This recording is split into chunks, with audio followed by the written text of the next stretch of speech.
दो सियासी शत्रुओं के खिलाफ अपनी दुश्मनी भुलाएंगे चाचा और भतीजा, अखिलेश शिवपाल होंगे एकजुट। अखिलेश ने अब मायावती की बसपा से किसी भी तरह के गठबंधन की संभावना से इनकार किया है। इस सवाल पर कि क्या वे अपने चाचा शिवपाल यादव की पार्टी से भी गठबंधन कर सकते हैं। समाजवादी पार्टी के अध्यक्ष अखिलेश यादव ने उत्तर प्रदेश के आगामी विधानसभा चुनाव में अपनी राजनीति प्रतिद्वंदी शिवपाल सिंह यादव की प्रगतिशील समाजवादी पार्टी से गठबंधन के स्पष्ट संकेत देते हुए शनिवार को कहा कि तालमेल की स्थिति में सरकार बनने पर वो शिवपाल को कैबिनेट मंत्री बनाएंगे।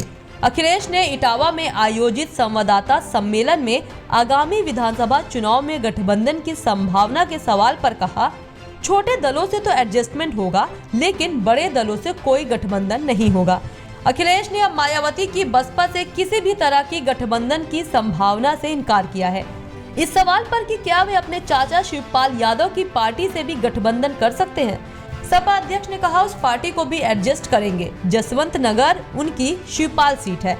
समाजवादी पार्टी ने वो सीट उनके लिए छोड़ दी है और आने वाले समय में उनके लोग मिले सरकार बनाए, हम उनके नेता को कैबिनेट मंत्री भी बना देंगे। और क्या एडजस्टमेंट चाहिए।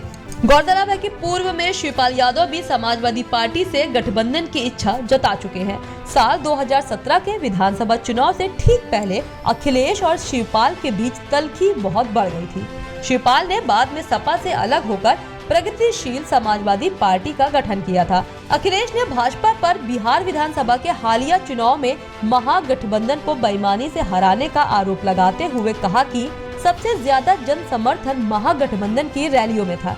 जितने भी सर्वे हुए हैं उन सभी में गठबंधन को ऐतिहासिक जीत की तरह बताया गया था, लेकिन जब मशीन खुली, परिणाम आया, नतीजे रोके गए और जीत के प्रमाण पत्र किसी और को दे दिए गए।